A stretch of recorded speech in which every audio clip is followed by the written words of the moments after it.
Isi dulu. Tidak menggunakan.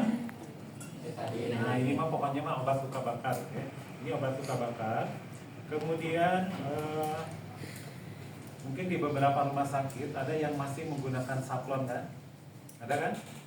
1 cc saplon, 100 cc NaCl. Jadi 100 berbanding 1. Di sini bikin larutan. 1 berarti 100. Misalnya ini larutan saplon. Kenapa harus diberikan saplon? Saplon ada gelembungnya kan? Nah diharapkan gelembung tadi akan mengangkat kotoran dan mikroorganisme bersama dengan gelembung-gelembung. Ya? Kenapa sekarang tidak direkomendasikan? Karena kudu dicucinya bersih. Soalnya kalau tidak bersih dia akan residu, sisa. Kalau sisa, nah digelembungnya ya naon tadi. Nah, jadi pasiennya infeksi. Jadi untuk perawatan luka sekarang tidak dipakai lagi. Kalau ada yang dipakai, berarti luka nanti kotor sisa. Jadi harus menggunakan biar keangkat kotorannya. Kan kalau kotor banget pakai sabun kan cepat bersih nah gitu istilahnya. Tapi kan kalau misalnya bersih, dia nggak usah juga pakai sabun karena kalau pakai sabun tadi kudu nggak bersihan hesek. Padahal untuk pasien tidak begitu penting juga. Nah, sudah diisi, sudah disiapkan semua. Kemudian ini ada apa? Namanya ini apa? Nah, tampon tadi pada saat terjadi tersedak di RW bisa pakai dia disabit gitu. Tapi kalau untuk mencabit bukan korentang, namanya magil korset. Magil korset itu ininya sama tapi dia bengkok. Nah itu magil korset untuk mengambil diambil lidah. Yang teknik ngambil cemilan, ngambil basong gitu. Lidah seblak. Kemudian, nah kalau ini di rumah sakit, kalau mau digunakan boleh, tapi kudu steril. Kalau untuk ini tidak steril. Kalau steril berarti dibuka dulu, steril. Tapi kalau di rumah sakit tidak begini kan udah diproses satu-satu kan? Ini juga satu-satu. Setelah itu ada obat luka bakar. Kemudian ada tong spatel 1. Tong spatel ini maksudnya untuk apa? Kalau misalnya tidak tong spatel bisa menggunakan dicek. Jadi obat luka bakarnya ini di tangannya. Boleh pakai tangan? Boleh kan? Boleh. Tapi kunaon mah badi dia eta salapnya. Banyak di hand school nantinya salap lebaran. Tapi kalau misalnya di dia yang pasien perlu satu karena menggunakan dia juga kurang karena nempel di dia kan? Iya. Berarti menggunakan ini bisa tapi nanti hambur salapnya tidak efektif. Pertama berarti menggunakan hand steril. Tahu kan hand steril gunanya bagaimana? Karena ini steril berarti ambil dulu. Tapi untuk SOP-nya tahu kan? Pertama adalah prainteraksi gitu kan. Jelaskan prosedur, kontrak waktu. Ini mah langsung pas kerja. Mau dari dalam dari luar pegangnya? Dari dalam. Dari dalam. Steril mah. Di situ ada tulisannya raib sama lab. Ulah payiri, berarti tidak kan?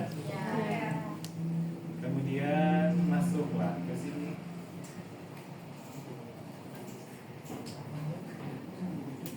Kemudian ini kan?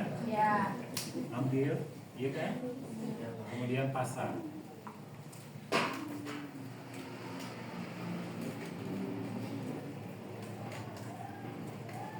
Semoga ada tulisan left and right.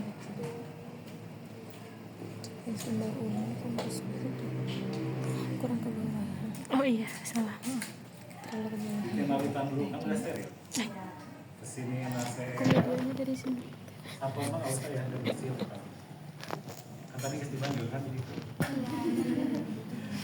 Kemudian,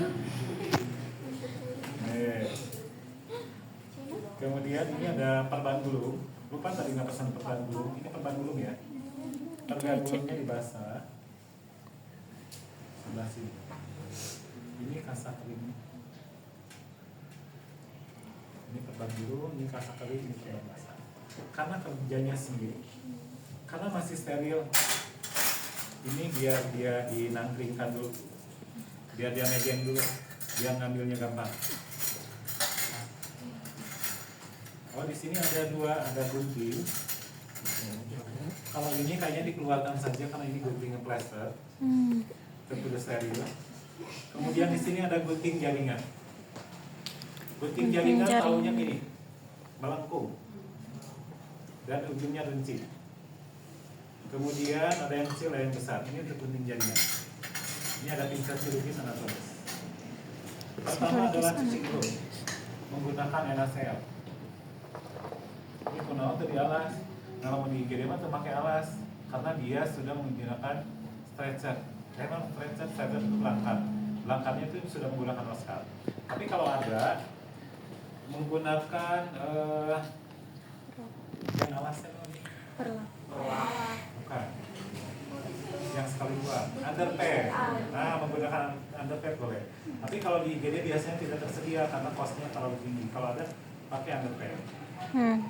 Kalau ada alas ini biasanya tidak pakai ini ribet banget. Nanti akan dibersihkan saja dilap. Kemudian baru dibersihkan.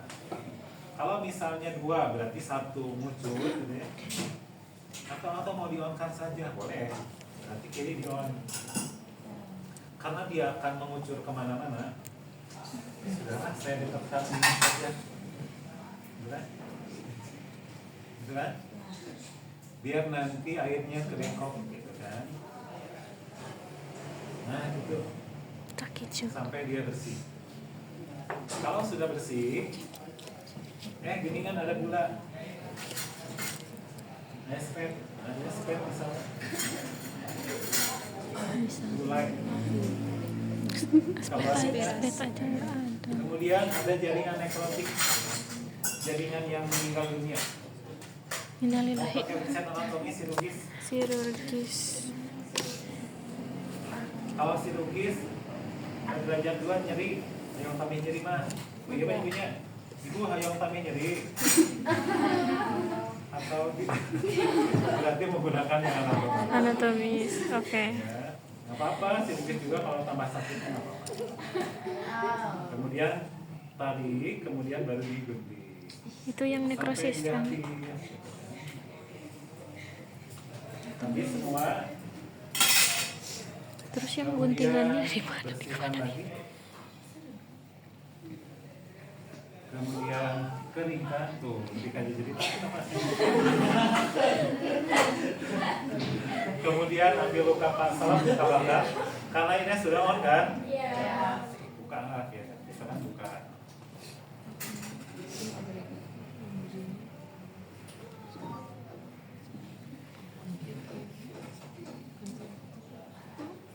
Tapi kalau tahu kan supratul